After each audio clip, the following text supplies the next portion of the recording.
Back again, I'm back again, I'm back again. So, yeah, guys, I just wanted to talk about the importance of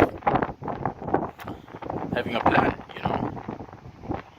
I remember in the beginning of the year, I spoke about the importance of actually doing.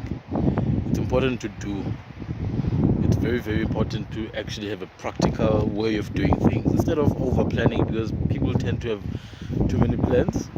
But then research has shown that that whole New Year's resolution nonsense, that entire motivation dies off in about 12 days from the 1st of January. So people are motivated on the 1st, but then 12 days later, it's gone. Research has shown that. So, in order to not form part of the 12-day statistic, I think it's important to have an actual plan, not a resolution or whatever, like a real long-term plan. For example, you are 35 years old, or 25, or 45, or 50. Then you estimate that you'll be alive for the next 40 years, for the next 50 years, for the next 60 years. Although it may sound a little bit far-fetched, but it would be a very good idea to actually make a 50-year plan, 40-year plan, or at least a plan up to as much as you think you will be a productive human being.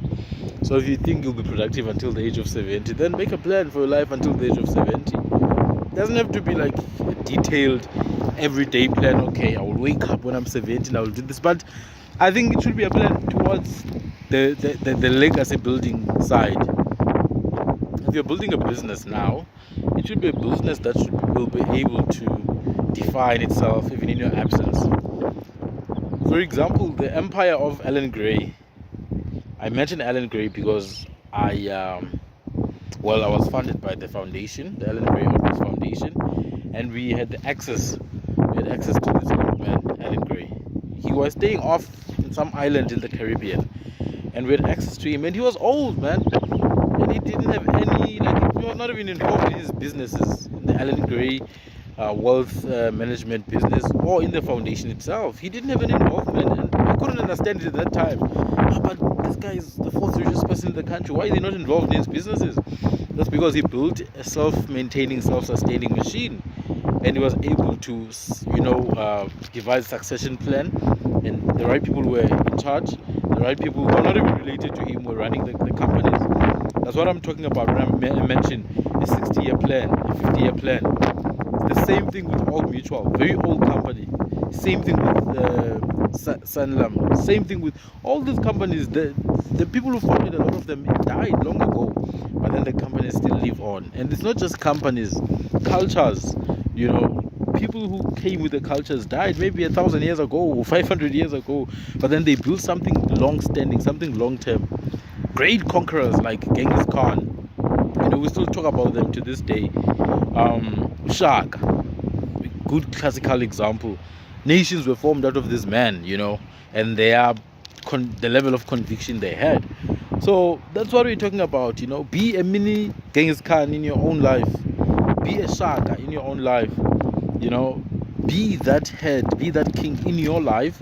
Create a plan, and you will soon realize that a lot of the people that are in your life should actually not be in your life. And a lot of people that you give time to, a lot of people you give access to you don't even deserve it because they don't feature in your life's plan.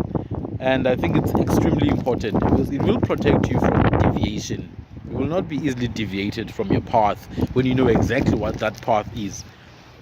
Now, this is different from saying that you should just keep on planning over and over and over again. No. Have a plan and be driven by that plan to actually implement it. It may take 5 years, 6 years, 10 years, but it's there and you're driven by it to implement it. Instead of being driven by your familiarity, the things you already know, be inspired by, a future that you have not actually, encountered, a vision of a future that you actually have not experienced. And I think that's the message for today. We have to move away from the familiar now and actually establish something new, something we haven't even had the experience or the privilege of experiencing. There was a time, I think it's still the case for many people. People are running away from something, from their traumas, from their poverty. And they fight, they fight to be able to feed themselves, they fight to be able to take care of their families. And they manage to do it. They're able to take care of themselves and their families. And they stay in that shell. They stay in that shell of being afraid of going back to poverty.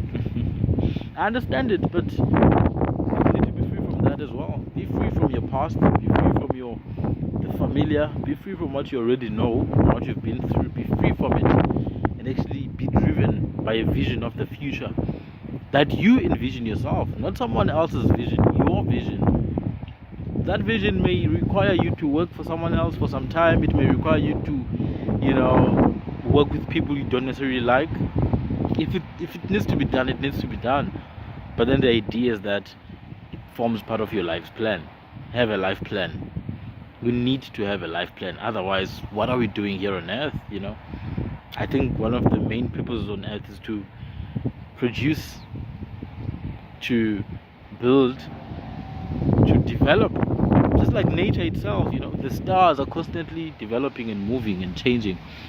Seasons are constantly cycling around. The weather changes, plants grow, everything vibrates with frequencies and energy. It's how the nature is built. And so we are also part of that nature. We're part of the cycle. But we've let ourselves be consumed with consumption and pleasure and cheap sources of dopamine, such as pornography, alcohol, entertainment. And the consequences for that are unbearable. Because you live a life, a worthless, meaningless life, that by the time you're 8 years old, you just want to die.